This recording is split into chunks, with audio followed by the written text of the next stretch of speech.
Me dijeron que no viniera para Año Nuevo. Así, sin rodeos, sin disculpas. Mi nuera Dayana fue quien llamó, su voz dulce como siempre, pero con ese filo que yo ya conocía bien. Rosalía, este año mejor no vengas, ¿sí? Es que vamos a ser pocos, algo íntimo, ya sabes. Miguel está de acuerdo, dice que sería más cómodo así. Colgué el teléfono y me quedé mirando la pared de mi apartamento, ese lugar pequeño donde he vivido los últimos 10 años, desde que enviudé. No lloré. Ya no me quedaban lágrimas para estas cosas. Era la tercera vez en 6 meses que me cancelaban. Primero fue el cumpleaños de mi nieto Benjamín en julio. Después, el Día de Acción de Gracias. Ahora, Año Nuevo. Siempre la misma excusa, sería incómodo, sería mejor otro día, ya te avisamos. Pero ese otro día nunca llegaba. Miguel, mi único hijo, el niño que crié sola después de que su padre muriera, ya ni siquiera se molestaba en llamarme. Todo pasaba por Dayana. Ella era quien administraba el calendario familiar, quien decidía quién merecía un lugar en la mesa y quién no, y yo, aparentemente, ya no merecía nada. La tarde del 31 me la pasé limpiando mi apartamento. No porque estuviera sucio, sino porque necesitaba mantener las manos ocupadas. Cada vez que el teléfono sonaba, corría a verlo, pensando que tal vez Miguel habría cambiado de opinión, que tal vez mi nieto habría insistido en que la abuela tenía que estar ahí. Pero no. Eran solo llamadas de telemarketing, ofertas de tarjetas de crédito, nada que importara. A las 8 de la noche me preparé una sopa, de esas instantáneas que venden en el supermercado. Me senté frente al televisor y busqué algún programa de fin de año. Familias felices, brindis, abrazos, globos de colores llenando el cielo. Apagué la televisión. El silencio de mi apartamento era ensordecedor. Podía escuchar el reloj de la cocina, ese tic-tac constante que parecía burlarse de mí. Tic-tac, tic-tac. Otro segundo más sola. Otro minuto más invisible. No siempre fue así. Hubo un tiempo en que mi familia me necesitaba. Cuando Miguel era pequeño y su padre acababa de morir, yo era todo para él.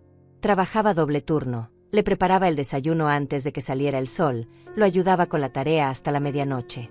Nunca le faltó nada. Ni comida, ni ropa, ni amor. Lo puse en una buena escuela, pagué su universidad, estuve ahí en cada momento importante de su vida. Y cuando conoció a Dayana, yo fui la primera en recibirla con los brazos abiertos. ¡Qué error! Al principio todo parecía normal. Dayana era amable, sonreía mucho, me llamaba para preguntarme recetas, para pedirme consejos. Pero después de que nació Benjamín, algo cambió. Empezó a cancelar las visitas. Siempre tenía una excusa. El niño está resfriado, Rosalía. Tenemos muchas cosas que hacer hoy. Mejor la próxima semana. Y Miguel simplemente asentía, como si yo no importara, como si mi presencia en la vida de mi nieto fuera opcional. Benjamín. Mi pequeño Benjamín. Tiene 7 años ahora, y apenas me conoce. La última vez que lo vi fue hace 3 meses, un encuentro de 15 minutos en el estacionamiento de un centro comercial. Dayana dijo que tenían prisa, que solo pasaban a saludar. El niño me abrazó con esa inocencia que solo tienen los niños, me preguntó cuándo iba a ir a su casa otra vez, cuándo iba a hacerle esas galletas que tanto le gustaban. Yo le prometí que pronto, muy pronto. Pero Dayana ya lo estaba jalando del brazo, diciéndole que teníamos que irnos, que papá estaba esperando. Vi cómo se alejaban, cómo Benjamín volteaba a verme con esos ojos grandes y tristes. Esa imagen se me quedó grabada. Esa noche lloré hasta quedarme dormida. Pero después de eso, nada. Ni una llamada, ni un mensaje, ni siquiera una foto. Era como si yo hubiera dejado de existir. A las 11 de la noche me serví una copa de vino barato, de esos que venden en oferta en el supermercado. Brindaría sola, como había cenado sola, como había pasado todo el año. Sola. Me puse un vestido color marfil que tenía guardado desde hacía años, uno que había comprado pensando que tal vez Miguel me invitaría a alguna celebración importante. ¡Qué ingenua! Me maquillé un poco, solo para no sentirme completamente patética. Me miré al espejo y vi a una mujer de 68 años, cansada, olvidada, invisible. Pero también vi algo más. Vi a alguien que había sobrevivido a cosas peores. A la muerte de un esposo, a años de trabajo duro, a la soledad. Y seguía aquí, seguía de pie. Eso tenía que contar para algo, ¿no? Aunque en ese momento no lo sintiera así. Los fuegos artificiales empezaron a sonar afuera. Gritos de felicidad, música a todo volumen, bocinas de autos celebrando. El año nuevo había llegado.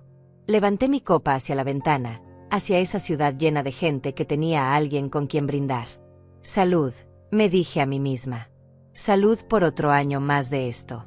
Bebí el vino de un solo trago y dejé la copa sobre la mesa. Entonces, mi teléfono sonó. Era Miguel. Mi corazón dio un salto. Tal vez se había arrepentido, tal vez quería desearme feliz año nuevo, tal vez había recordado que tenía una madre. Contesté rápido, demasiado rápido. ¿Miguel? Su voz sonaba extraña, temblorosa, casi asustada. Mamá, necesito que me digas algo. Necesito que me digas la verdad. ¿Qué está pasando en las noticias? ¿De qué hablas?, le pregunté, sin entender nada. Él respiró hondo, como si estuviera tratando de procesar algo imposible. Mamá, acaban de anunciar en las noticias que una mujer donó $2 millones para la construcción de una ala pediátrica en el Hospital General. Dijeron tu nombre completo. Rosalía Méndez Torres. Esa eres tú, ¿verdad? Dime que no eres tú. Me quedé en silencio. Un silencio largo, pesado, lleno de años de secretos que nunca compartí. Fui hasta la ventana y vi los fuegos artificiales estallar en el cielo nocturno.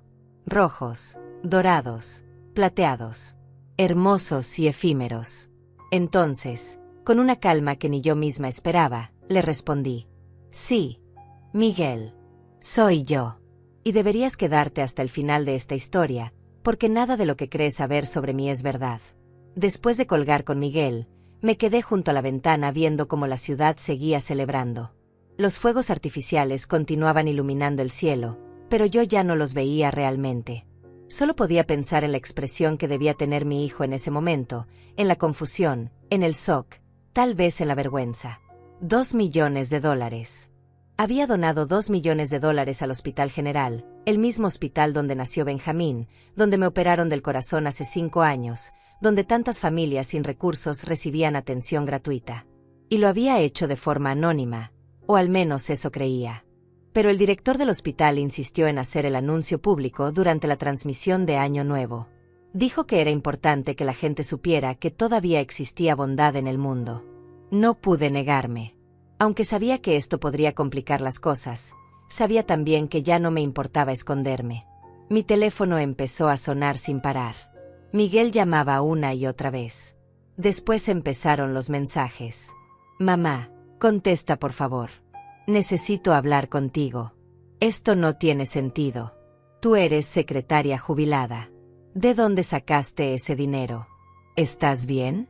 ¿Alguien te está estafando? Leí cada mensaje sin responder. Secretaria jubilada. Eso era lo que ellos creían. Lo que yo les había permitido creer durante todos estos años. Nunca les había mentido directamente. Simplemente nunca les conté toda la verdad.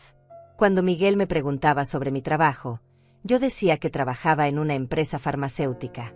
Lo cual era cierto. Solo que omitía el pequeño detalle de que yo no era empleada. Yo era la dueña. Bueno, cofundadora y exdirectora ejecutiva, para ser exactos. Hace 30 años, cuando Miguel apenas tenía 10, yo trabajaba efectivamente como secretaria en un laboratorio pequeño. Pero no era una secretaria cualquiera. Tenía formación en administración, hablaba 3 idiomas, y entendía el negocio farmacéutico mejor que muchos de los ejecutivos que pasaban por esa oficina. Fue ahí donde conocí al Dr. Elías Ruiz, un químico brillante que había desarrollado una fórmula para un medicamento genérico que podría ayudar a millones de personas con diabetes. El problema era que ningún laboratorio grande quería producirlo porque las ganancias serían menores que las de los medicamentos de marca. Elías estaba frustrado, a punto de rendirse. Una noche, trabajando tarde, le dije algo que cambió todo. ¿Y si lo hacemos nosotros mismos? Él se rió. ¿Con qué dinero, Rosalía? Yo tenía ahorrados $23,000. Todo lo que había guardado en 10 años de trabajo. Se los ofrecí. Él puso sus conocimientos y sus fórmulas. Así nació Laboratorios Esperanza. Los primeros 5 años fueron brutales. Trabajaba en el laboratorio durante el día y cuidaba a Miguel por las noches. Dormía 4 horas, a veces menos. Aprendí todo sobre regulaciones sanitarias, patentes, distribución, mercadeo. Elías manejaba la parte científica, yo manejaba todo lo demás. Y funcionó. El medicamento fue un éxito. No nos hizo millonarios de la noche a la mañana, pero nos dio estabilidad. Luego vinieron otros productos, más contratos, más crecimiento. Para cuando Miguel entró a la universidad, Laboratorios Esperanza era una empresa mediana pero sólida, con presencia en 6 países. Yo era la directora ejecutiva. Ganaba bien, muy bien. Pero seguí viviendo en el mismo barrio, en la misma casa modesta, manejando el mismo auto viejo. No quería que Miguel creciera pensando que el dinero era lo importante. Quería que valorara el esfuerzo, el trabajo, la humildad. Cuando cumplí 60 años, Elías y yo recibimos una oferta de compra. Una corporación internacional quería adquirir Laboratorios Esperanza por una suma obscena. $85 millones. Elías quería rechazarla, pero yo estaba cansada. 30 años trabajando sin parar me habían pasado factura. Además, mi esposo acababa de morir, y me sentía perdida, vacía. Acepté la oferta con una condición: que parte del dinero se destinara a un fondo para mantener los precios bajos de nuestros medicamentos genéricos durante al menos 20 años más. Ellos aceptaron. Dividimos el dinero. Elías se quedó con su parte y se mudó a España con su familia. Yo me quedé con la mía, $42 millones después de impuestos y la creación del fondo benéfico. Nunca se lo dije a Miguel. Él estaba terminando su maestría, comenzando su carrera, conociendo a Dayana. No quería que esa información cambiara nuestra relación. No quería que me viera como un banco, como una fuente de dinero. Quería que me amara por ser su madre, no por lo que tenía en la cuenta bancaria. Así que seguí viviendo de forma simple. Me compré este apartamento pequeño, modesto, en un barrio tranquilo. Manejaba un auto sencillo. Compraba mi ropa en tiendas normales. Invertí la mayor parte del dinero de forma segura y conservadora. Vivía de los intereses, que eran más que suficientes para mí. El resto lo guardé, esperando el momento correcto para usarlo en algo que realmente importara. Y ahí estaba yo, en la madrugada del 1 de enero, viendo cómo ese secreto de décadas salía a la luz por una donación que hice desde el corazón. El teléfono seguía sonando. Ahora era un número desconocido. Contesté. Era Dayana. Su voz ya no era dulce. Rosalía, ¿qué demonios está pasando? Miguel está desquiciado. Dice que donaste millones de dólares. ¿Eso es verdad? ¿De dónde salió ese dinero? Necesitamos hablar ahora mismo. Respire hondo antes de contestar. Dayana, son las 12:30 de la madrugada del día de Año Nuevo. El día que me dijiste que no viniera porque mi presencia haría sentir incómodos a todos. Así que no vamos a hablar ahora mismo. Vamos a hablar cuando yo decida. Y te sugiero que cambies ese tono. Hubo un silencio del otro lado de la línea. Luego, increíblemente, se rió. Esa risa falsa, nerviosa, que usaba cuando trataba de manipular una situación. Ay, Rosalía, no te pongas así. Sabes que lo de hoy fue un malentendido. De hecho, estábamos por llamarte para que vinieras. Es solo que pensamos que tal vez estabas cansada, que a tu edad. ¿A mi edad qué, Dayana? ¿Cuál es exactamente el problema con mi edad? Silencio otra vez. Mira, obviamente hay cosas que necesitamos aclarar. Cosas importantes. Sobre tu salud, sobre tus finanzas. Miguel y yo estamos preocupados por ti. Viviendo sola en ese apartamento, a tu edad, manejando sumas tan grandes de dinero. Tal vez necesites ayuda. Tal vez necesites que alguien te ayude a administrar las cosas antes de que tomes decisiones de las que te puedas arrepentir. Ahí estaba. Lo que yo sabía que vendría eventualmente. La preocupación no era por mí. Era por el dinero. Por lo que yo podría hacer con él sin consultarles. Sin darles acceso. Dayana, le dije con una voz más fría de lo que me creía capaz. Tengo 68 años, no 108. Mis facultades mentales están perfectamente bien. Mis finanzas están perfectamente administradas por profesionales que contraté hace décadas. Y mis decisiones son exactamente eso, mías. Ahora, si me disculpas, me voy a dormir. Que tengas un feliz año nuevo con la familia que sí fue invitada a tu mesa. Colgué antes de que pudiera responder. Me temblaban las manos, pero también sentía algo que no había sentido en meses. Poder, control, dignidad. Esa noche no dormí. Me quedé despierta pensando en todo lo que había callado durante tantos años, en todas las veces que me tragué el orgullo, que acepté el rechazo sin decir nada, que permití que me trataran como si fuera una carga. Pensé en Benjamín, en cómo Dayana lo alejaba de mí sistemáticamente, inventando excusas, creando distancia. Pensé en Miguel, en cómo se había convertido en un extraño que prefería la comodidad de no contradecir a su esposa antes que defender a su propia madre. Y pensé en mí, en la mujer que fui, en la empresaria que construyó algo de la nada, y en la mujer invisible en la que me había convertido por elección propia. Pero esa noche algo cambió. Esa donación no fue solo un acto de caridad. Fue una declaración. Fue el primer paso para dejar de esconderme. Y ahora que la verdad había comenzado a salir, ya no había vuelta atrás. El 2 de enero, a las 9 de la mañana, Miguel apareció en la puerta de mi apartamento. No había llamado antes, no había avisado. Simplemente tocó el timbre insistentemente hasta que abrí. Estaba desaliñado, con ojeras profundas, como si tampoco hubiera dormido. Mamá, tenemos que hablar. Ahora. Me hice a un lado y lo dejé entrar. Se quedó parado en medio de mi pequeña sala, mirando alrededor como si nunca hubiera estado ahí antes. Y técnicamente, casi nunca había estado. En 10 años viviendo en ese apartamento, Miguel me había visitado tal vez 5 veces, y siempre por menos de 20 minutos.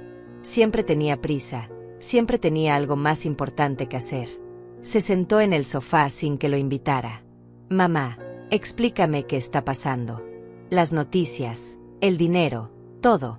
¿Cómo es posible que tengas millones de dólares y nunca me dijiste nada?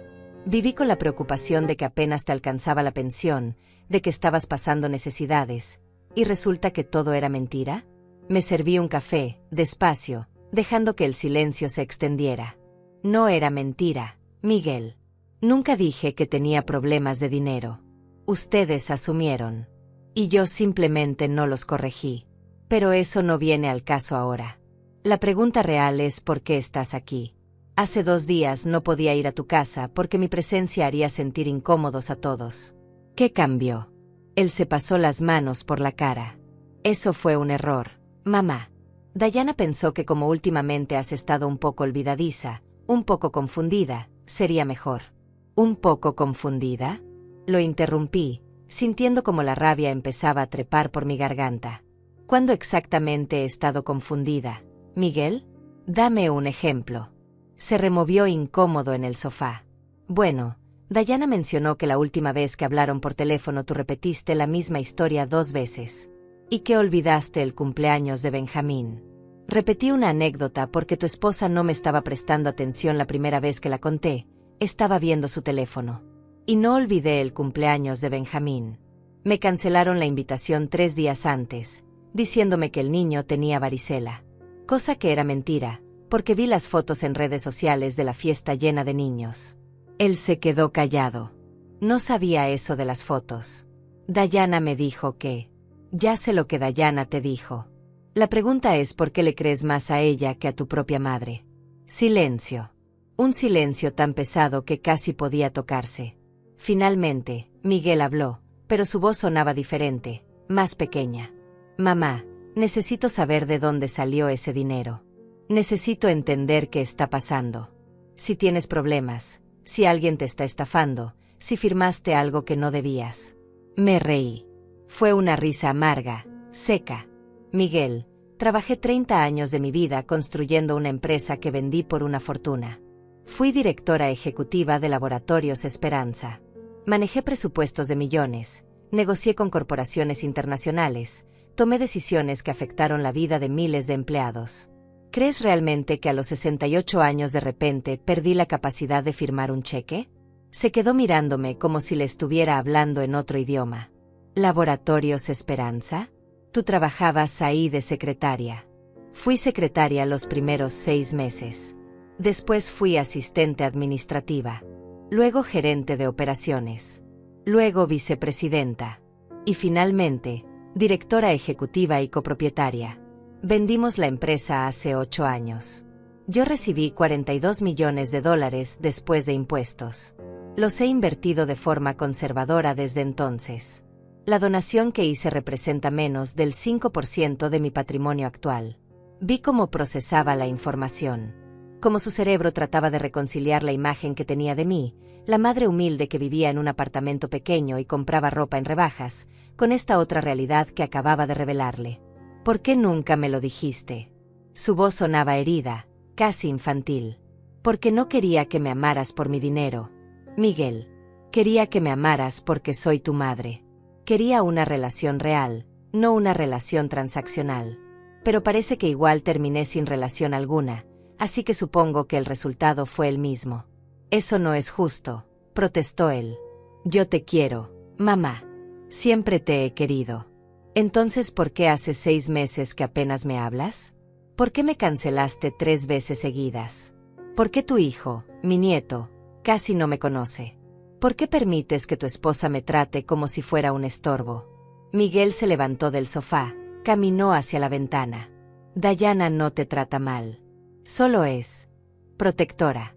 Con Benjamín, con nuestra familia. A veces piensa que... ¿Qué, Miguel? ¿Que soy muy vieja? ¿Que estoy senil? ¿Que soy una mala influencia? Terminó la frase por mí. No, no es eso. Solo que a veces dice que Benjamín se confunde cuando hay muchas personas queriendo educarlo de formas diferentes. Que es mejor mantener las cosas simples para él. Así que la solución fue eliminarme completamente.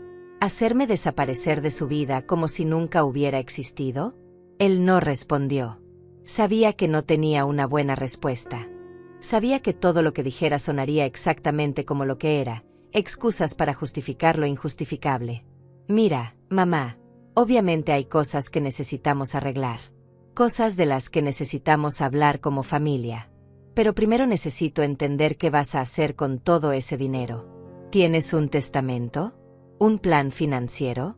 ¿Alguien que te esté asesorando? Y ahí estaba otra vez. La preocupación real. No era por nuestra relación rota. No era por los meses de abandono. Era por el dinero y qué pasaría con él. Tengo un testamento, sí. Hecho hace 7 años por uno de los mejores abogados del país. Tengo un equipo de asesores financieros. Tengo todo perfectamente organizado. Y antes de que preguntes, no voy a discutir los detalles de mi testamento contigo. Eso es privado. Pero mamá, soy tu único hijo. Tengo derecho a saber. No. Miguel, no tienes derecho a saber. Tienes derecho a amarme, a respetarme, a incluirme en tu vida. Esos son derechos que vienen de ser mi hijo. Pero el acceso a mis finanzas no es uno de ellos. Vi cómo apretaba la mandíbula. Por primera vez en mi vida, vi a mi hijo no como mi niño, sino como un hombre que estaba haciendo cálculos, evaluando números, pensando en herencias. Y me rompió el corazón un poco más. Necesito hablar con Dayana, dijo finalmente. Necesitamos venir a verte juntos, sentarnos, aclarar todo esto como familia. Le di un sorbo a mi café, que ya estaba frío. No. Miguel. Dayana y yo no vamos a sentarnos a aclarar nada hasta que ciertas cosas cambien. Primero, quiero ver a mi nieto. No en un estacionamiento por 15 minutos, sino visitas reales, tiempo real. Segundo, quiero que dejes de tratarme como si tuviera un pie en la tumba. Tengo 68 años, no 90. Y tercero, quiero respeto.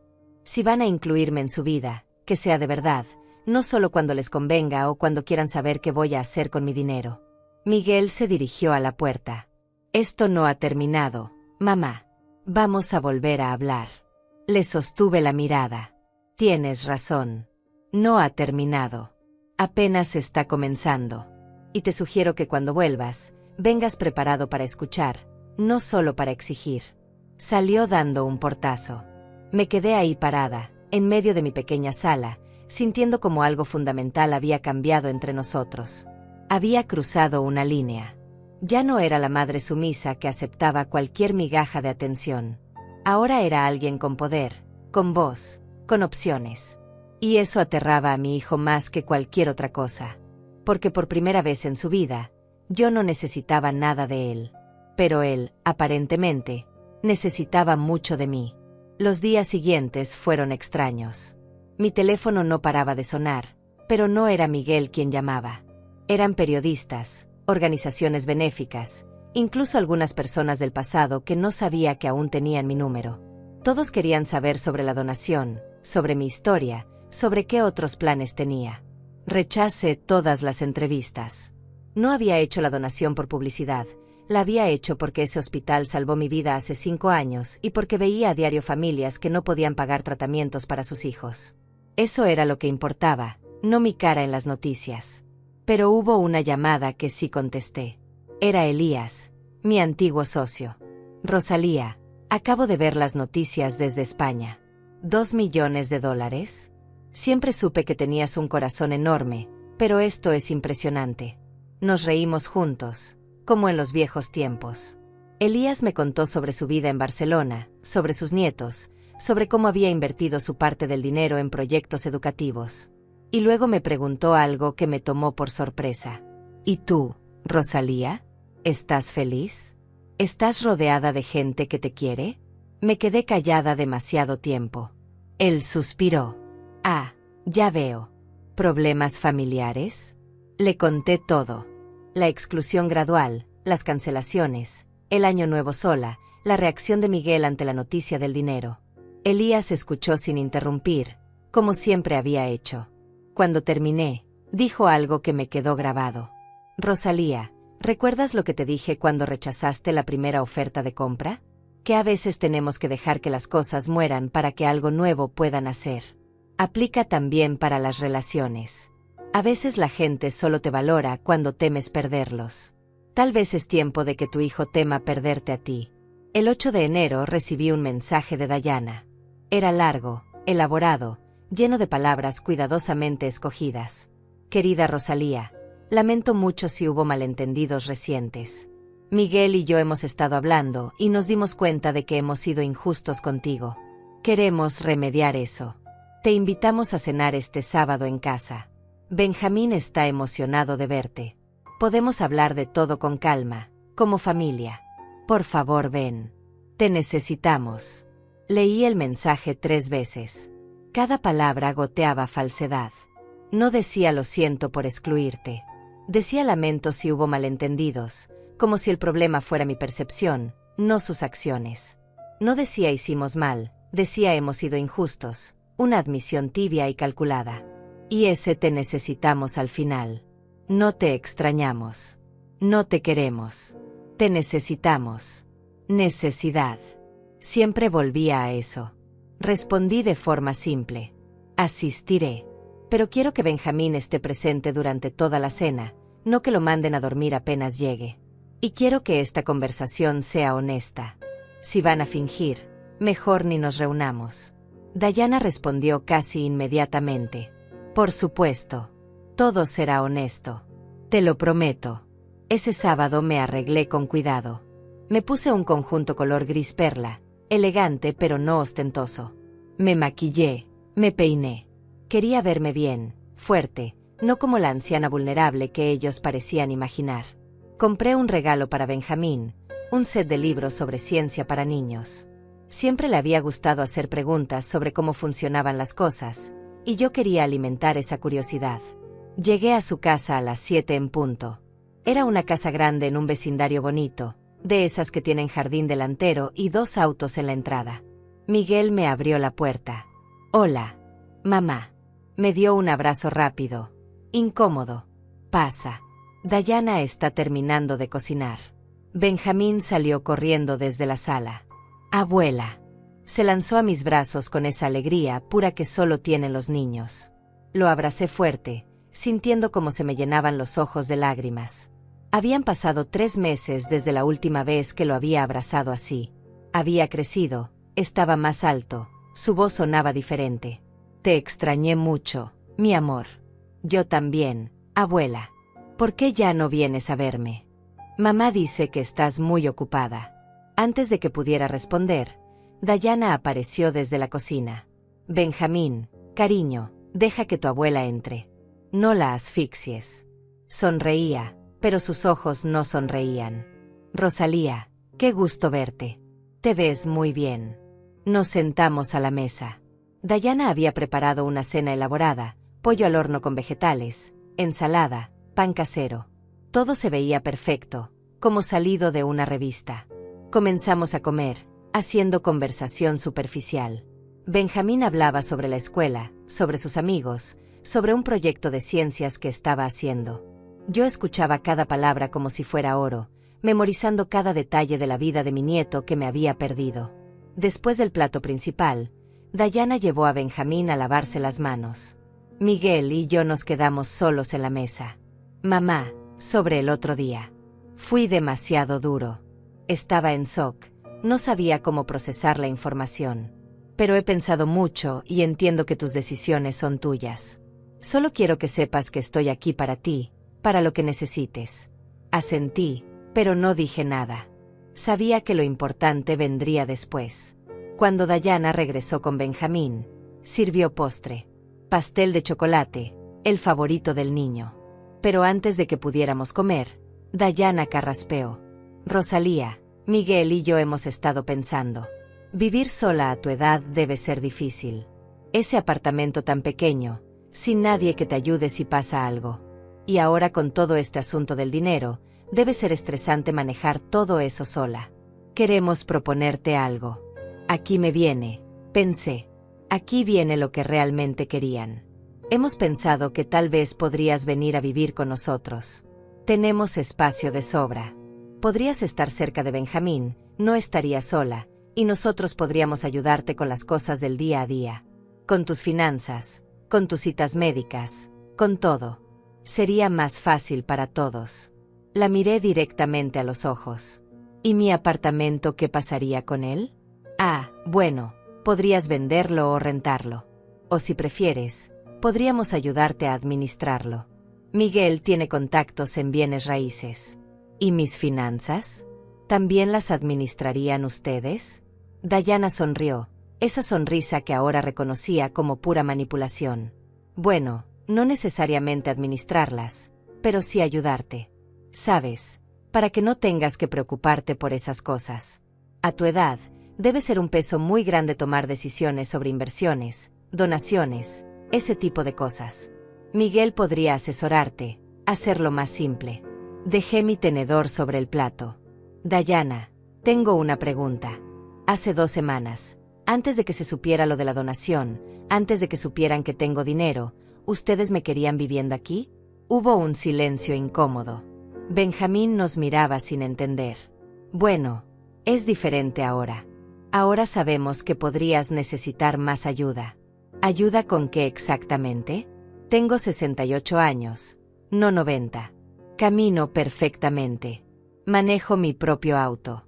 Cocino, limpio, pago mis cuentas. ¿Qué parte específicamente creen que no puedo hacer sola? Miguel intervino. Mamá, solo estamos tratando de cuidarte. De asegurarnos de que estés bien. No es solo por el dinero, si eso es lo que estás pensando. Me levanté de la mesa. Benjamín, mi amor, gracias por cenar conmigo. Te quiero mucho. Voy a salir un momento con tus papás a la sala, pero volveré a despedirme antes de irme. El niño asintió, confundido. En la sala, lejos de Benjamín, me volteé hacia ellos. No voy a vivir aquí. No voy a vender mi apartamento. Y definitivamente no voy a darles acceso a mis finanzas. Lo que sí voy a hacer es establecer límites muy claros. Quiero ver a Benjamín una vez por semana, mínimo. Quiero ser incluida en eventos familiares, no como una ocurrencia de último momento, sino como parte de la familia. Y quiero que dejen de tratarme como si fuera incompetente. Dayana se cruzó de brazos. Rosalía, creo que estás siendo un poco paranoica. Nadie dijo que eras incompetente. Hace 2 semanas me dijiste que no viniera a Año Nuevo porque haría sentir incómodos a todos. Hace 3 meses le dijiste a Benjamín que yo estaba demasiado ocupada para verlo, cuando la verdad es que ustedes me cancelaban cada vez que intentaba visitarlo. Y ahora, mágicamente, Después de enterarse del dinero, quieren que viva aquí y les dé control sobre mi vida. Perdóname si me cuesta creer que esto es solo por preocupación. Los ojos de Diana se endurecieron. ¿Sabes qué? Tal vez si estás perdiendo facultades.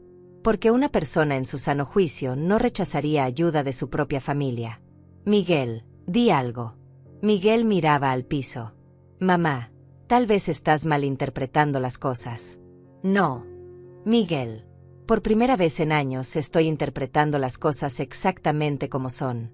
Y no me gusta lo que veo. Tomé mi bolso y me dirigí a la puerta. Volví al comedor, abracé a Benjamín fuerte. Te amo, pequeño. Voy a verte muy pronto. Te lo prometo. Salí de esa casa sabiendo que acababa de iniciar una guerra. Pero también sabiendo que ya no iba a retroceder. Los siguientes días fueron de silencio absoluto. Ni Miguel ni Diana me llamaron. Era como si hubieran decidido castigarme con indiferencia, esperando que yo cediera, que llegara arrastrándome a disculparme, rogando por un lugar en sus vidas. Pero yo no iba a hacer eso. No esta vez. Ya había pasado demasiados años haciéndome pequeña, aceptando migajas, tragándome el orgullo. Se había acabado. En cambio, usé ese tiempo para hacer algo que debía haber hecho hace meses. Contraté a un investigador privado. Sé que suena drástico, tal vez hasta paranoico, pero había algo en la forma en que Diana había insistido en controlar mis finanzas, en declararme incompetente, que me inquietaba profundamente. Necesitaba saber si solo era codicia oportunista o si había algo más. El investigador se llamaba Moisés Sánchez, un hombre serio de unos 50 años, ex policía, con cara de haber visto demasiado en su vida. Vino a mi apartamento una tarde. Señora Rosalía, ¿qué exactamente necesita que investigue? Quiero saber todo sobre mi nuera. Su historial financiero, sus antecedentes, si ha intentado algo similar antes. Y quiero saber qué están diciendo de mí. Si están hablando con abogados, médicos, cualquier cosa. Moisés asintió sin juzgar. Le tomará unos 10 días. Le pagaré lo que sea necesario, pero necesito discreción absoluta. Mientras tanto, tomé otra decisión. Llamé a mi abogado, el doctor Uriel Mendoza, el mismo que había manejado la venta de Laboratorios Esperanza. Uriel, necesito actualizar mi testamento. Y necesito establecer protecciones legales en caso de que alguien intente declararme incompetente. Uriel había sido mi abogado durante 15 años. Me conocía bien. Rosalía, ¿pasó algo? Le conté todo. Escuchó en silencio, solo interrumpiendo para hacer preguntas específicas. Cuando terminé, suspiró. Rosalía, esto es más común de lo que piensas. Familias que de repente se preocupan mucho cuando descubren que hay dinero de por medio. Vamos a hacer varias cosas. Primero, vamos a establecer un fideicomiso irrevocable para la mayor parte de tus activos. Segundo, vamos a conseguir evaluaciones médicas de 3 especialistas diferentes que certifiquen tu plena capacidad mental. Tercero, vamos a grabar en video una declaración tuya explicando tus decisiones, para que quede claro que las tomaste en pleno uso de tus facultades. Y cuarto, voy a preparar documentos que específicamente prohíban que cualquier familiar pueda cuestionar tu competencia sin pasar por un proceso legal extremadamente riguroso. Las siguientes 2 semanas fueron una tormenta de actividad. Visité a 3 psiquiatras diferentes. Todos me hicieron pruebas exhaustivas de memoria, razonamiento, juicio. Todos certificaron que mi mente estaba perfectamente clara. Uno incluso comentó que tenía mejor memoria que muchas personas 20 años más jóvenes. Grabamos la declaración en video en la oficina de Uriel. Me senté frente a la cámara y expliqué, con toda claridad, por qué estaba tomando estas precauciones. No porque esté enferma, no porque esté confundida, sino porque he visto cómo mi familia ha cambiado desde que se enteraron de mi situación financiera, y necesito protegerme de decisiones que podrían tomar no por mi bienestar sino por interés propio. Mientras todo esto pasaba, Benjamín me enviaba mensajes. Eran cortos, escritos con esa ortografía imperfecta de un niño de 7 años. Abuela, te extraño. ¿Cuándo vienes? Mami dice que estás ocupada. Cada mensaje me partía el corazón. Le respondía siempre, diciéndole que lo amaba, que pronto nos veríamos. Pero Diana no me permitía visitarlo. Cada vez que proponía una fecha, había una excusa. Benjamín tiene fútbol. Tiene tarea. Tiene una fiesta de cumpleaños. No es buen momento. Documenté cada mensaje, cada rechazo. Uriel me había aconsejado guardar todo. El día 15 de enero, Moisés regresó con su reporte. Rosalía, necesita sentarse para esto. Lo que encontré es preocupante. Se sentó frente a mí y abrió una carpeta gruesa. Su nuera Dayana tiene un historial interesante. Hace 10 años, cuando tenía 25, trabajó como asistente personal de una anciana llamada Norma Villalobos en Arizona. La señora Villalobos murió 2 años después, y dejó una porción considerable de su herencia a Dayana. La familia biológica intentó impugnar el testamento, alegando influencia indebida, pero no prosperó porque no pudieron probar nada concreto. Sentí como se me helaba la sangre. Continué. Hace 6 años, Dayana estuvo brevemente comprometida con un hombre llamado Roberto Salinas, de 58 años, viudo y adinerado. El compromiso se rompió cuando la hija de Roberto descubrió que Dayana había convencido a su padre de cambiar el testamento sin consultarles. Hubo un escándalo. Roberto cortó la relación. Dayana se mudó de estado poco después. Ahí fue cuando conoció a Miguel. Moisés sacó más documentos. Y ahora viene lo más reciente. En las últimas 3 semanas, Dayana ha consultado con 2 abogados especializados en casos de tutela y capacidad mental. También habló con un médico geriatra, preguntando sobre señales de demencia senil y cómo diagnosticarla. Y hace 4 días, ella y Miguel visitaron un hogar de ancianos de lujo, diciendo que estaban buscando un lugar para su madre. Me quedé sin aire. Literalmente sentí que no podía respirar. Todo estaba ahí, negro sobre blanco. No era paranoia. No era malinterpretación. Era un plan. Un plan calculado para declararme incompetente, internarme en algún lugar y tomar control de mi dinero. Moisés puso su mano sobre la mesa. Hay más. Encontré conversaciones en redes sociales entre Dayana y una amiga suya. No pude acceder a todo, pero un contacto me consiguió capturas de pantalla. En ellas, Dayana literalmente dice, cito textual, la vieja tiene millones y ni siquiera sabe qué hacer con ellos. Si podemos demostrar que no está bien, podríamos tener acceso a todo. Miguel es hijo único, todo le tocaría eventualmente. Solo necesitamos acelerar el proceso. Sentí náuseas, rabia, dolor, todo al mismo tiempo. Mi nuera, la mujer que mi hijo había elegido, la madre de mi nieto, estaba literalmente planeando robarme mi vida, mi libertad, mi dignidad.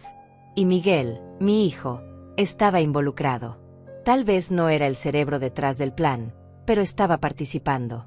Había visitado hogares de ancianos. Había hablado con abogados. Sabía lo que estaba pasando y no lo había detenido. Gracias, Moisés. Necesito copias de todo esto. Las tiene. Y señora Rosalía, le recomiendo que actúe rápido. Si ellos están consultando abogados, probablemente están preparando algún tipo de acción legal. Necesita adelantarse. Esa noche no dormí. Me quedé despierta mirando las estrellas desde mi ventana, pensando en cómo había llegado hasta aquí. Pensando en el bebé que cargué en brazos hace 38 años, el niño que lloró en mi regazo cuando murió su padre, el adolescente que me abrazaba y me decía que yo era la mejor mamá del mundo. ¿Dónde se había ido ese Miguel? Cuando se había convertido en este hombre que podía mirarme a los ojos y planear encerrarme. Pero también pensé en Benjamín, mi nieto inocente, atrapado en medio de esto. Si yo actuaba, si exponía a Dayana, si llevaba esto a un enfrentamiento legal, él sufriría. Vería a su familia destruirse. Crecería sabiendo que su madre había intentado robarle a su abuela. Eso lo marcaría para siempre. Pero si no actuaba, terminaría en un hogar de ancianos, drogada con sedantes, declarada demente, mientras ellos vivían de mi dinero. Y Benjamín crecería pensando que su abuela realmente había perdido la cabeza, que todo había sido por su propio bien. No podía permitir eso. No podía dejar que me borraran así. Al día siguiente llamé a Uriel. Necesito que prepares algo. Quiero invitar a Miguel y Dayana a una reunión formal. Aquí, en tu oficina. Diles que es para discutir mi planificación patrimonial, que quiero incluirlos en las decisiones. Uriel dudó. Rosalía, ¿estás segura? Esto podría escalar muy rápido. Lo sé, pero ya escaló. Ellos ya tomaron su decisión. Ahora yo voy a tomar la mía. Y quiero que sea en un lugar neutral, con testigos, con todo documentado. Quiero que vean exactamente con quién están tratando. La reunión se agendó para el 22 de enero. Una semana. 7 días para prepararme para el momento que cambiaría todo. 7 días para decidir exactamente hasta dónde estaba dispuesta a llegar para defender mi dignidad. Uriel me advirtió: Rosalía, una vez que pongamos estas cartas sobre la mesa, no hay vuelta atrás. Su relación con su hijo podría quedar destruida permanentemente. Lo sé, le dije, pero prefiero vivir con dignidad sin mi hijo, que vivir encerrada sin mi libertad. Pasé esa semana en una calma extraña. Era como el ojo del huracán. Sabía que se venía la tormenta, pero por ahora, todo estaba quieto. Ordené mi apartamento. Organicé mis documentos.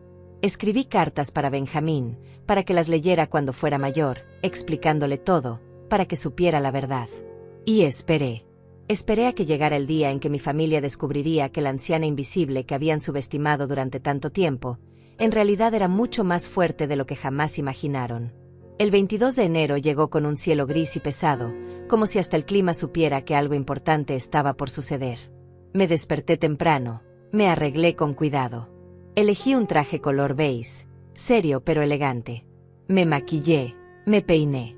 Quería verme exactamente como lo que era, una mujer de negocios, una persona que había construido un imperio desde cero, no la anciana frágil que ellos querían ver. La reunión era a las 3 de la tarde en la oficina de Uriel. Llegué media hora antes. Uriel ya estaba ahí, revisando documentos, preparando todo. Rosalía, última oportunidad de retroceder. Una vez que empecemos, esto va a ser definitivo. No voy a retroceder, le dije con firmeza. Necesito hacer esto. Por mí, por mi dignidad, y honestamente, por Benjamín.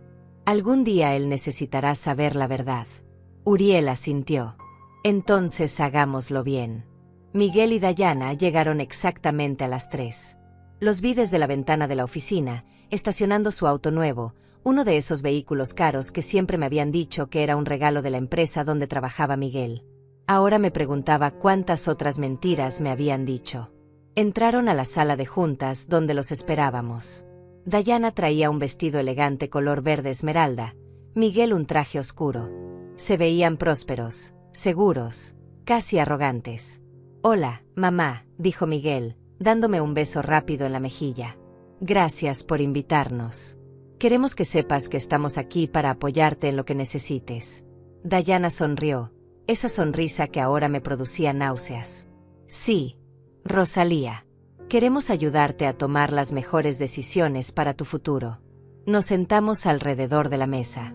Uriel carraspeó. «Bueno, comencemos. La señora Rosalía me ha pedido que organice esta reunión para discutir su planificación patrimonial y algunos asuntos relacionados». Dayana se inclinó hacia adelante, los ojos brillando. «Por supuesto. Rosalía, Miguel y yo hemos estado pensando mucho en tu futuro.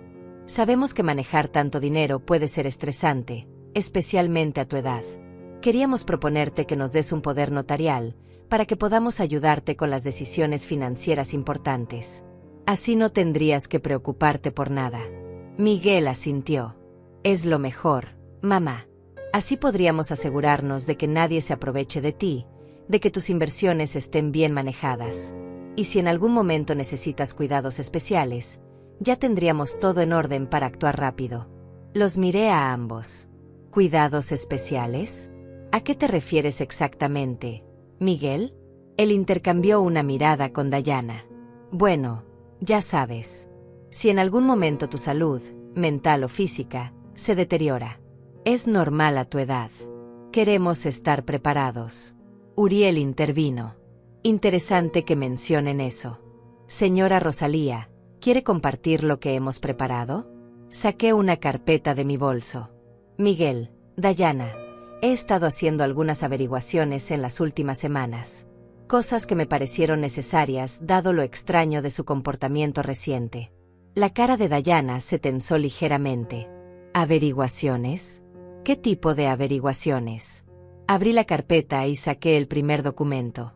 Por ejemplo, Supe que hace 3 semanas consultaron con 2 abogados especializados en tutelas. También que visitaron el hogar de retiro Valle Dorado, un centro de ancianos de lujo, preguntando por disponibilidad y costos. El color desapareció de las mejillas de Miguel. Mamá, yo puedo explicar. Levanté la mano. No he terminado. También descubrí que Dayana tiene un historial interesante. Hace 10 años trabajó para una anciana en Arizona que misteriosamente la incluyó en su testamento. Hace 6 años estuvo comprometida con un hombre mayor que cambió su testamento a su favor antes de que la familia interviniera. Patrones curiosos, ¿no crees? Dayana se puso de pie bruscamente. Esto es ridículo. No sé de dónde está sacando esta información, pero es completamente inapropiado. Esas situaciones no tienen nada que ver con esto. Las personas me dejaron dinero porque les importaba, porque construimos relaciones genuinas. Saqué otro documento. Relaciones genuinas. ¿Como los mensajes que le enviaste a tu amiga Lilia hace 2 semanas?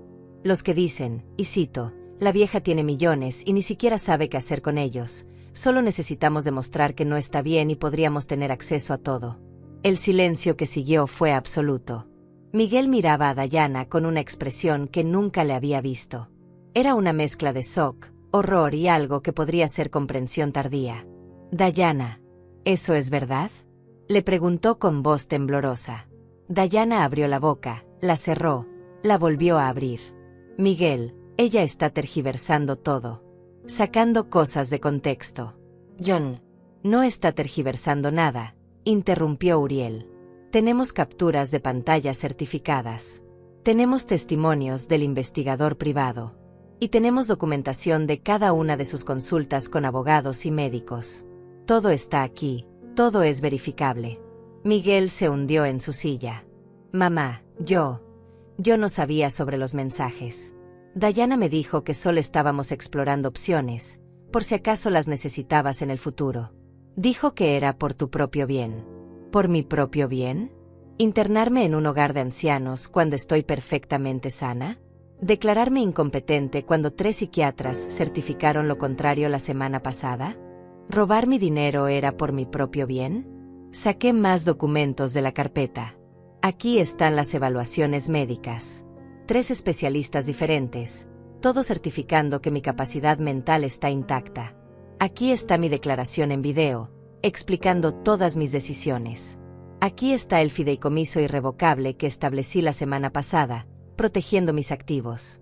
Y aquí, Miguel, está mi testamento actualizado. Le pasé una copia. Miguel la tomó con manos temblorosas. Empezó a leer. Vi cómo su cara cambiaba mientras procesaba cada línea. Mamá, ¿esto dice que estás desheredado? Sí. Salvo por un fondo educativo para Benjamín que él recibirá directamente cuando cumpla 25 años. Ni tú ni Dayana recibirán un centavo de mi patrimonio. El resto se distribuirá entre organizaciones benéficas, hospitales, programas educativos. Lugares donde sé que el dinero hará bien, no donde alimentará la codicia. Miguel tenía lágrimas en los ojos. Mamá, por favor. Sé que las cosas se salieron de control, pero sigo siendo tu hijo. No puedes hacer esto. Me incliné hacia adelante, mirándolo directamente. Miguel, hace 2 meses me dijeron que no fuera Año Nuevo porque mi presencia haría sentir incómodos a todos. Durante 6 meses me cancelaron repetidamente, me alejaron de mi nieto, me trataron como un estorbo. Pero en el momento en que se enteraron del dinero, de repente querían que viviera con ustedes, que les diera control de mis finanzas, que firmara poderes notariales. No soy tonta, hijo. Sé exactamente qué cambió y por qué. Dayana recuperó la compostura, su voz ahora dura y calculadora. Esto no va a quedar así. Vamos a impugnar ese testamento.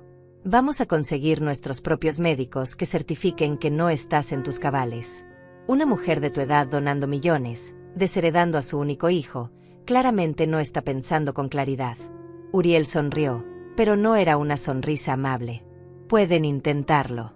Pero deberían saber que todo este proceso ha sido documentado meticulosamente. Tenemos videos, evaluaciones múltiples, testimonios de personas que han trabajado con la señora Rosalía durante décadas. Y ahora también tenemos evidencia de su intento de manipulación, de influencia indebida, de conspiración para declararla incompetente fraudulentamente. Si llevan esto a corte, no solo van a perder, sino que expondrán públicamente todo lo que han hecho. Los medios adorarían esta historia. Diana se puso de pie tan rápido que su silla casi se cae. Esto es extorsión. Nos están amenazando. Uriel mantuvo su tono calmado, profesional. No es extorsión, señora.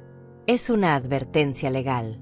Ustedes tienen derecho a impugnar el testamento si lo desean. Solo les estamos informando de las consecuencias probables de esa decisión. Diana tomó su bolso. Vámonos. Miguel. No tenemos que escuchar esto. Pero Miguel no se movió. Seguía sentado, mirando los documentos frente a él, las evaluaciones médicas, el testamento, toda la evidencia de lo que habían planeado y de cómo yo me había adelantado. Mamá, susurró, necesito saber algo. ¿Alguna vez pensaste dejarme algo? Antes de todo esto, ¿cuál era tu plan original? La pregunta me dolió más de lo que esperaba. Por supuesto que sí, Miguel. Mi testamento original, el de hace 7 años, te dejaba el 60% de todo. El otro 40% iba para caridad y para un fondo educativo de Benjamín. Ibas a heredar más de $25 millones. Pero eso fue antes de que me empezaras a tratar como invisible, antes de que me alejaras de mi nieto, antes de que tu esposa planeara robarme mi libertad. Vi cómo esa información lo golpeaba. 25 millones. Había tenido eso asegurado, y lo había tirado por la ventana por seguirle el juego a Diana, por ser débil, por no defenderme. Miguel, esto no es sobre castigarte, continué. Es sobre protegerme. Pasé 30 años construyendo algo desde cero. Sobreviví a la muerte de tu padre, a años de trabajo brutal, a sacrificios que ni siquiera imaginas. Y no voy a dejar que nadie, ni siquiera mi propio hijo, me quite mi dignidad en los años que me quedan. Diana jaló a Miguel del brazo. Ya escuchaste suficiente. Ella ya tomó su decisión. Ahora nosotros tomaremos la nuestra. Vamos. Esta vez Miguel se levantó, pero antes de irse se volteó hacia mí. ¿Y Benjamín? ¿Qué va a pasar con él? Mi voz se quebró un poco. Benjamín es inocente en todo esto. Él tiene un fondo educativo de $2 millones que recibirá cuando cumpla 25. Pero más importante que eso, quiero seguir viéndolo, seguir siendo su abuela. Si ustedes me lo permiten. Si pueden dejar de usar a ese niño como arma. Diana soltó una risa amarga. ¿Quieres ver a nuestro hijo? Después de acusarnos de todo esto, de desheredar a Miguel, de amenazarnos con exposición pública? ¿Y aún así esperas que te demos acceso a Benjamín? Uriel intervino nuevamente. Señora, el acceso de una abuela a su nieto es un derecho que puede ejercerse legalmente si es necesario. Especialmente cuando hay evidencia de alienación parental intencional, como los mensajes documentados cancelando visitas sin causa justificada. Los ojos de Diana echaban fuego. ¿Están amenazando con demandarnos por derechos de visita ahora? Esto es increíble. No estamos amenazando, aclaré. Estamos estableciendo hechos. Yo quiero una relación con mi nieto. Ustedes han pasado meses impidiendo eso. Si la única forma de verlo es a través de la corte, entonces eso haré. Pero preferiría que fuéramos adultos civilizados que pueden separar sus problemas financieros de la relación de un niño con su abuela. Miguel negó con la cabeza, como si estuviera despertando de una pesadilla. Necesito tiempo para procesar todo esto. Necesito pensar. Tómate el tiempo que necesites, le dije. Pero mientras piensas, recuerda una cosa. Yo no cambié. Sigo siendo la misma persona que fui siempre. La única diferencia es que ahora saben cuánto dinero tengo. Y eso no debería haber cambiado nada entre nosotros, pero lo cambió todo. Pregúntate por qué. Salieron de la oficina. Escuché sus pasos alejándose por el pasillo, luego el silencio. Me dejé caer en la silla, sintiendo de repente todo el peso de lo que acababa de pasar. Uriel puso su mano en mi hombro. Lo hizo bien, Rosalía. Sé que no fue fácil, pero era necesario. Me sequé una lágrima que no sabía que había derramado. Acabo de perder a mi hijo, Uriel. Tal vez lo perdió hace meses, Rosalía. Solo que ahora lo sabe con certeza. Y a veces saber es mejor que vivir en la ilusión. Los días siguientes fueron extrañamente tranquilos. No hubo llamadas furiosas, no hubo amenazas, no hubo drama. Solo silencio. Un silencio que de alguna manera era peor que cualquier confrontación. Pero entonces, 4 días después de la reunión, recibí un mensaje. Era de un número que no reconocía. Señora Rosalía, soy Soraya Campos, maestra de Benjamín en la escuela primaria. Disculpe que me contacte así, conseguí su número a través del directorio de emergencias. Necesito hablar con usted sobre Benjamín. Él ha estado muy triste últimamente, preguntando por usted. Hoy lloró durante el recreo diciendo que extraña a su abuela. Pensé que debía saberlo. Mi corazón se partió en 1000 pedazos. Le respondí inmediatamente, agradeciéndole por avisarme. Luego llamé a Uriel. Necesito iniciar el proceso legal para derechos de visita. Ahora. No puedo dejar que ese niño sufra por las decisiones egoístas de sus padres. Uriel comenzó los trámites esa misma tarde. Pero 2 días después, cuando el abogado de Miguel recibió la notificación, todo explotó. Miguel me llamó, su voz llena de rabia. ¿Nos estás demandando? ¿En serio, mamá? No es suficiente con desheredarnos. ¿Ahora quieres arrastrarnos a corte? Miguel, solo quiero ver a mi nieto. Ustedes me han bloqueado de su vida durante meses. ¿Qué más quieres que haga? Esto no es sobre ti, le grité, perdiendo la paciencia por primera vez. Es sobre Benjamín. Ese niño me ama, me extraña, está sufriendo. Y ustedes están usando su relación conmigo como castigo por no darles mi dinero. Eso es cruel, Miguel. Es abuso emocional hacia tu propio hijo. Hubo un largo silencio. Cuando Miguel habló de nuevo, su voz sonaba diferente, más pequeña. Dayana dice que no es bueno para Benjamín tener contacto contigo ahora. Dice que está confundido, que todas estas peleas legales lo están afectando. ¿Y qué crees tú, Miguel? No lo que dice Dayana, ¿qué crees tú? Otro silencio. No sé qué creer ya, mamá. Todo está tan complicado. Está complicado porque Dayana lo complicó, le dije con firmeza. Yo doné dinero a un hospital. Eso fue todo. Pero ella vio una oportunidad, vio dólares, y convirtió nuestra familia en un campo de batalla. Y tú la dejaste. Tú escogiste su codicia sobre el amor de tu madre. Eso no es complicado, Miguel. Es simple y doloroso. Colgó sin decir adiós. Pero algo en esa conversación me dio esperanza. Por primera vez, había escuchado duda en su voz. Duda sobre Dayana, sobre las decisiones que habían tomado, sobre todo. Tal vez, solo tal vez, todavía había una parte de mi hijo ahí dentro, enterrada bajo capas de manipulación y codicia. Tal vez aún podía salvarlo. O tal vez solo estaba aferrándome a ilusiones.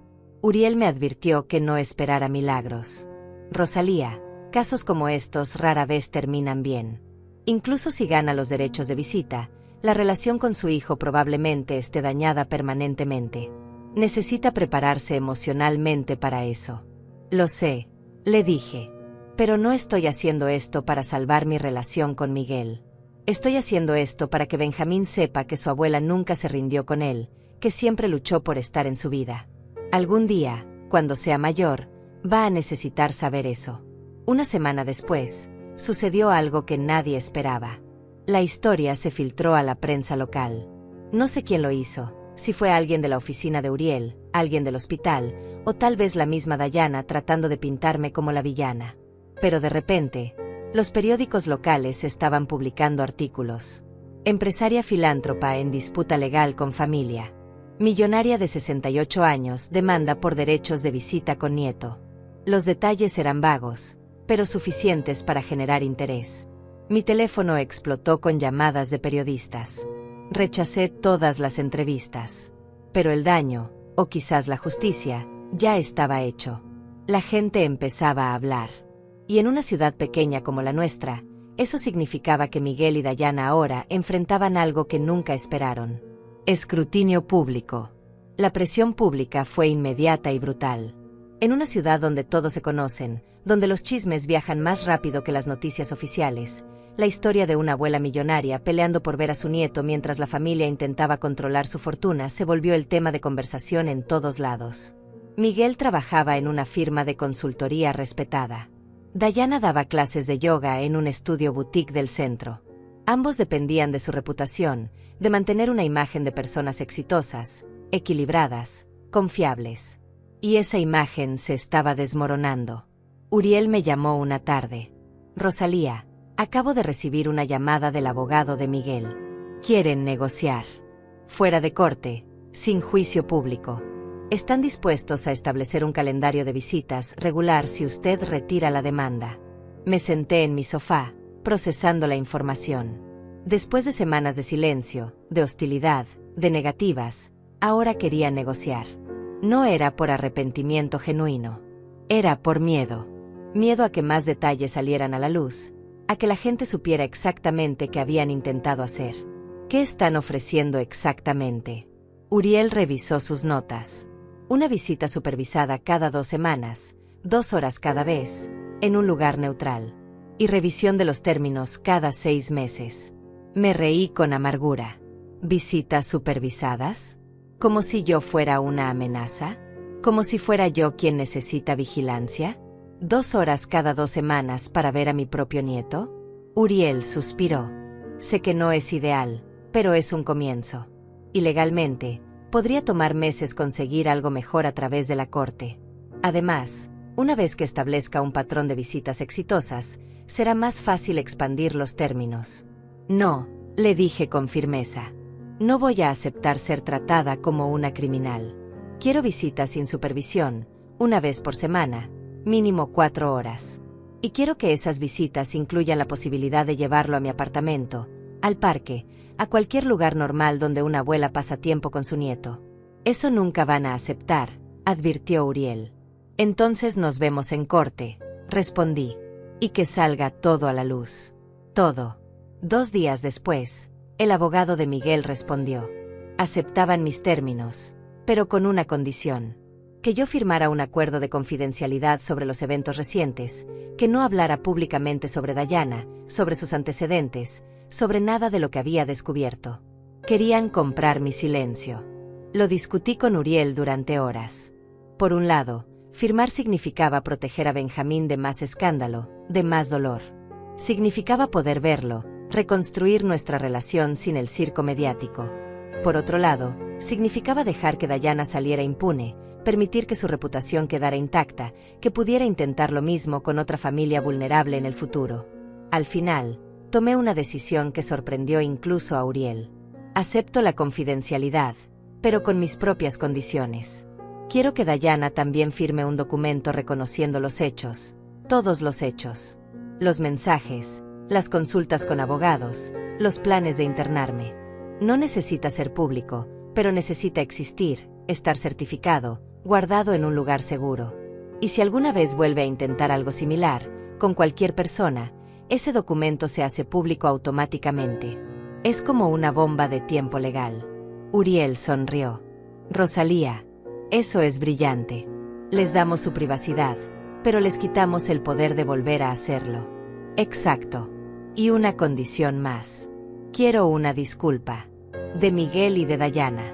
Por escrito, específica, reconociendo lo que hicieron y el daño que causaron.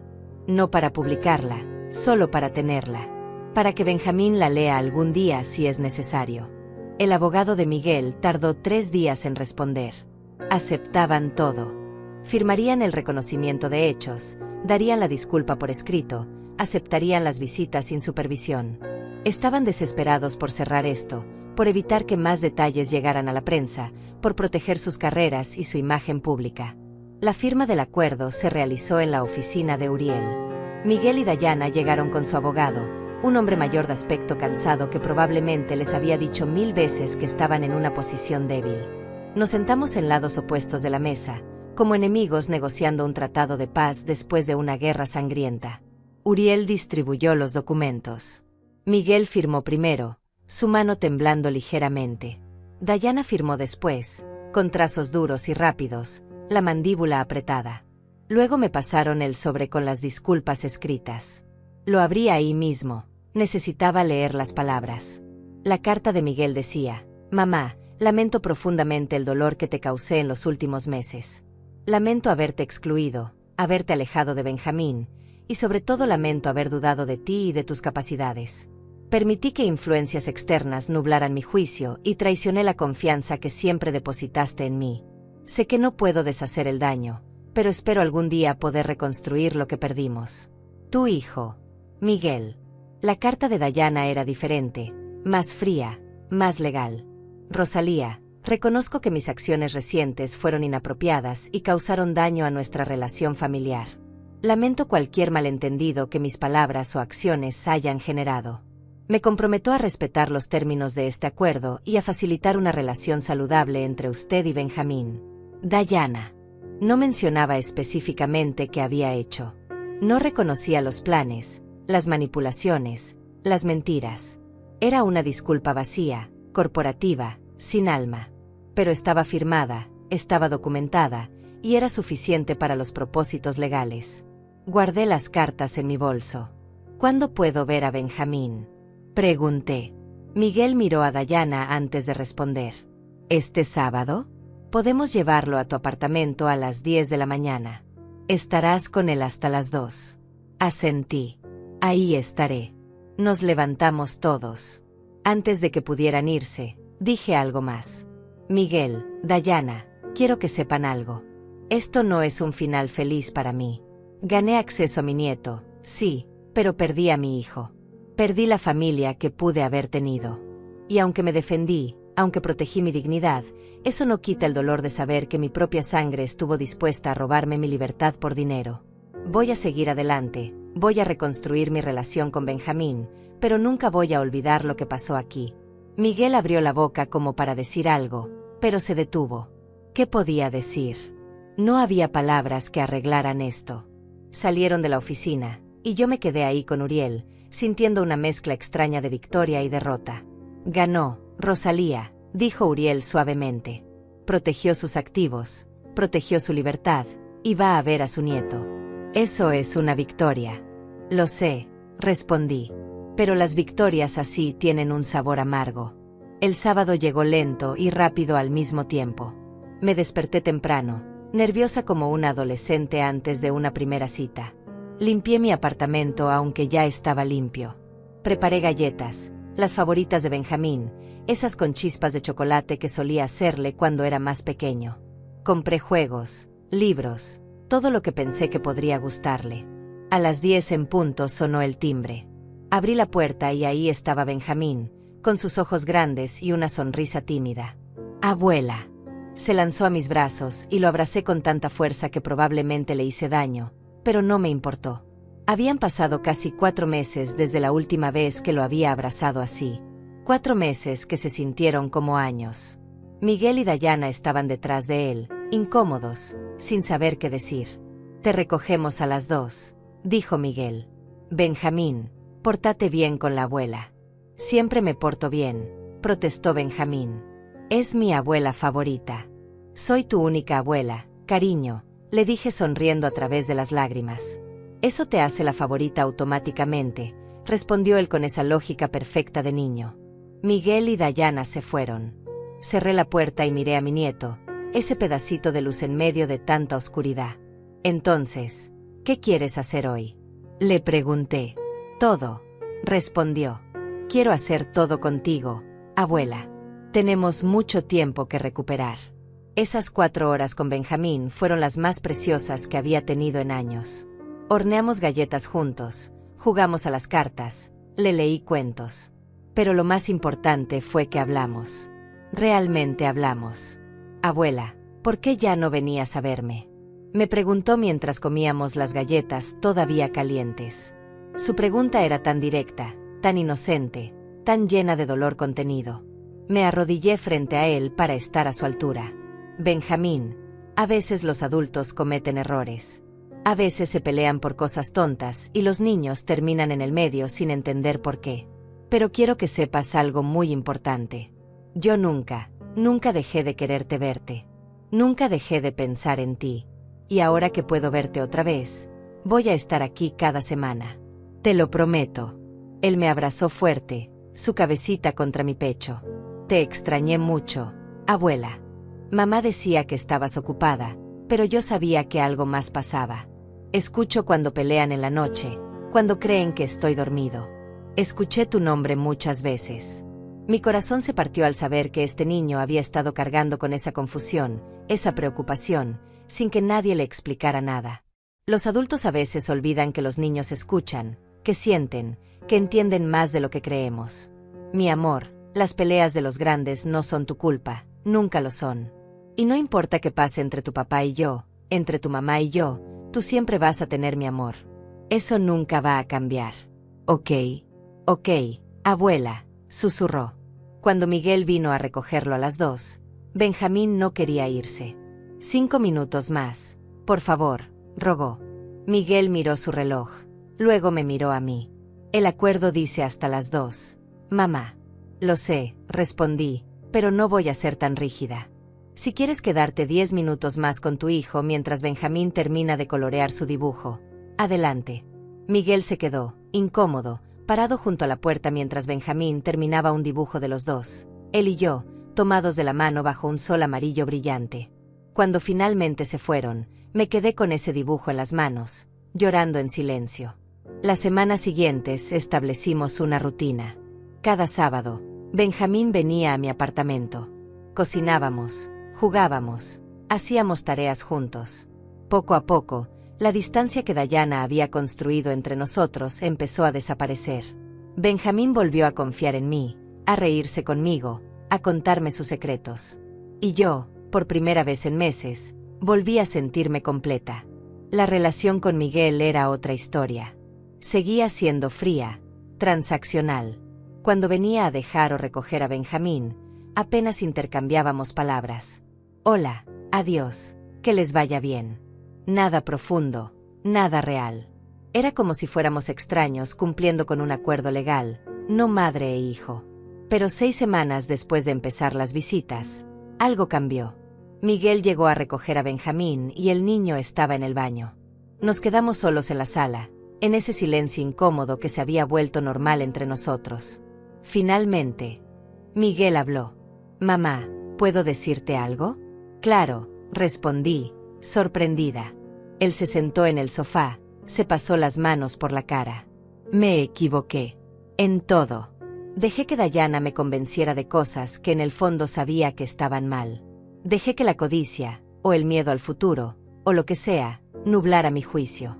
Y perdí a mi madre en el proceso. Lo miré, buscando señales de manipulación, de falsedad. Pero lo que vi fue genuino arrepentimiento. ¿Por qué me dices esto ahora, Miguel? Porque Benjamín me preguntó ayer por qué ya no soy feliz. Un niño de 7 años notó que su padre no sonríe como antes. Y me di cuenta de que desde que empezó todo esto, desde que me enfoqué en tu dinero en lugar de en ti, he estado miserable. Dayana también está miserable. Nuestra casa se siente como una zona de guerra. ¿Y todo por qué? Por dinero que ni siquiera era nuestro para empezar. Me senté a su lado. Miguel, te voy a decir algo que tal vez no quieras escuchar. Dayana no cambió por esto. Esta es quien ella realmente es. Los antecedentes que descubrí, el patrón de buscar personas mayores con dinero, eso no es casualidad. Es quien es ella. Y tú necesitas decidir si puedes vivir con eso, si puedes criar a tu hijo con alguien así. Él asintió lentamente. Lo sé. He estado investigando por mi cuenta. Hablé con la familia de esa señora en Arizona, con el hijo del hombre con quien estuvo comprometida. Las historias son casi idénticas. Ella es buena en esto, en encontrar vulnerabilidades, en explotar relaciones. Y yo fui lo suficientemente tonto para no verlo, para dejar que me manipulara para ir en contra de ti. Benjamín salió del baño y el momento se rompió. Miguel se levantó, tomó la mano de su hijo. Mamá, esto no arregla lo que hice. Lo sé, pero quiero que sepas que estoy tratando de hacer las cosas bien. Con Benjamín, contigo, conmigo mismo. Asentí. Eso es todo lo que puedo pedir, Miguel. Un mes después, Miguel me llamó. Mamá, Dayana y yo nos estamos divorciando. Voy a pedir la custodia completa de Benjamín. Necesito que testifiques, que muestres la evidencia que reuniste sobre sus antecedentes. Sé que es mucho pedir después de todo, pero es por Benjamín. Le dije que sí sin dudar. No por venganza contra Diana, sino por proteger a mi nieto. El proceso de divorcio fue brutal. Diana luchó con todo, contrató abogados agresivos, trató de pintarme como la villana que había destruido su matrimonio. Pero la evidencia era abrumadora. Los antecedentes, los mensajes, el plan documentado de declararme incompetente. Todo salió a la luz en la corte. Miguel obtuvo la custodia completa. Diana recibió visitas supervisadas cada 2 semanas. La ironía no se me escapó. Ella terminó exactamente con lo que había querido darme a mí. Justicia poética, supongo. Hoy, 2 años después de aquel año nuevo solitario, mi vida es diferente. Veo a Benjamín 3 veces por semana. Voy a sus partidos de fútbol, a sus presentaciones escolares, a sus cumpleaños. Miguel y yo estamos reconstruyendo nuestra relación, lentamente, con cuidado. No es lo que era antes, probablemente nunca lo será. Hay cicatrices, hay recuerdos dolorosos, pero hay también honestidad, respeto y un compromiso genuino de hacer las cosas mejor. Seguí donando mi dinero a causas que importan. Hospitales, escuelas, programas para personas mayores. Hasta ahora he donado casi $15 millones y planeo donar más. Miguel ya no pregunta sobre mi dinero, ya no hace planes sobre herencias. Simplemente acepta que es mi vida, mi fortuna, mis decisiones. Y Benjamín está creciendo sabiendo que su abuela es más que una anciana en un apartamento pequeño. Sabe que soy alguien que construyó algo, que luchó por su dignidad, que nunca se rindió. Espero que esas lecciones lo acompañen toda su vida. A veces me preguntan si lamento haber revelado mi secreto, si hubiera sido más fácil seguir siendo invisible. Y mi respuesta siempre es la misma. No. Porque vivir escondida, vivir con miedo de que me amaran solo por mi dinero, eso no era vida. Era existencia. Y yo no sobreviví 68 años, 30 años construyendo una empresa, la muerte de un esposo, para simplemente existir. Merecía vivir. Merecía dignidad. Merecía respeto. Aprendí que el silencio tiene un precio muy alto. Pero también aprendí que la verdad, aunque dolorosa, aunque destructiva a veces, es la única base real para cualquier relación genuina. Perdí cosas en este proceso. Perdí la ilusión de la familia perfecta, perdí años de relación con mi hijo, perdí la ingenuidad de pensar que el amor familiar era incondicional. Pero gané algo más valioso. Gané mi voz. Gané mi poder. Gané el derecho a vivir mis últimos años con la frente en alto, sin esconderme, sin disculparme por existir. Esta no es una historia con final feliz perfecto. Es una historia sobre sobrevivir, sobre defender tu dignidad cuando todos esperan que te rindas. Es una historia sobre aprender que a veces la gente que amas puede decepcionarte profundamente, y aún así puedes seguir adelante. Y es una historia sobre recordar que nunca, nunca eres demasiado viejo para luchar por ti mismo. Esa noche de Año Nuevo, sola en mi apartamento, me sentí invisible. Hoy sé que nunca lo fui. Simplemente había permitido que otros dejaran de verme. Pero ya no. Ahora me ven. Y más importante aún, yo me veo a mí misma. Y eso, al final, es lo único que realmente importa.